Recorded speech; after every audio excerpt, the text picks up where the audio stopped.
The 900 nanometer light source appears to be a very stable light source.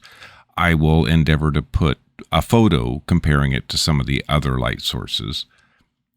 The light appears to be 900 nanometers. However, one of the things is that it's very stable. Every time I come back to the unit, it hasn't drifted much. I can use it the next day without resetting the system, zeroing the system. And this is the data over 50 hours, 3 fires. There's a little color shift. At 20 hours, we had some rain. I didn't have a cap on the Octoring, so I put a cap on at about 22 hours. I saw some negative readings, and that was likely due to some rain. I'm not sure how it affected it, but after that, I didn't see any negative readings. We had a few excursions above 20% for opacity. The color seems to ride right in line. Whenever we have smoke that's measurable, we have a color shift that's measurable. I had a thermocouple sitting on the heat sink for the LED. My current goal is to try to see if I can keep it under 150 degrees. It's an arbitrary number, but you know that if you get an LED too hot, it'll diminish its light output, and light output is one of my important things. So I'm going to say, even with the noise at the end of this chart, I never exceeded 150 degrees. This chart shows the diode response from each of the diodes on the sensor. Clearly we see here that blue and green are riding together, but they're also the lowest reporting sensors on the system. There's definitely a lot more red light, and it's coming in somewhere around 24,000 points of data. That's still very good data. Even with the lowest data point, we're still got 5,000 data points of headroom. So I think we are right where we need to be on the sensor, putting in the right amount of light.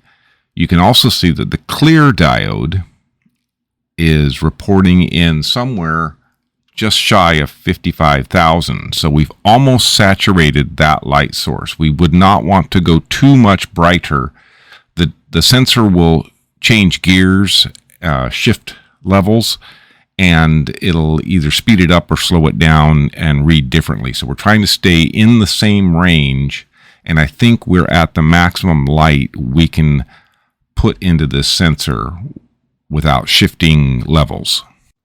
We've zoomed in and discarded the clear diode, so we can clearly see that red is reporting in quite well, green is reporting in well, and blue. We've got good data. And remember, around 22 hours, we had rain entering the system. I'm not sure how it affected the data. It was sending out negative numbers, and I put a cap on it, and after that it reported in as routinely as it normally does. Good stable light signals. When we don't have a fire, we really have baseline data, and when we do have one of the 3 fires, you can clearly show the time they were and the amount of emissions, so to speak, based on the rest of the data. Good looking data, very good looking data. When I look at this, I'm really quite pleased with how the system responds. The incident light is the brightness of the light striking the sensor, and we have 400 lux, which appears to be the max I would recommend. I wouldn't want to go much more than 500. It is doable, but under the current settings and with consistency, let's try to stay under 500 to keep the sensor in its specific range. It'll handle a brighter light source. It'll just take less time, and that'll delay the calculation, or it'll happen faster, something like that. So the system's running about where I want it to run. I don't see where I would want to make an adjustment unless we find data that we want to get more of. In my work, I use several different LEDs. The one on the left is a common LED, common constructions on a 20 millimeter heat sink, and it has a ceramic disc with the LED on top. These work pretty well. This one could be a 500 or a 200 nanometer. That's the left two. The third one from the left is the Bluno. It definitely has a orange character to the LED.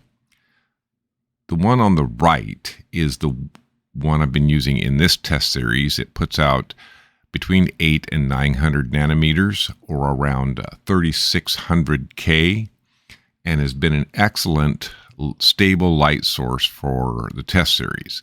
I really like it because I don't have to reset the sensor, and I'd like to start testing with this. It puts out plenty of light, and here's a couple more photos of the light source.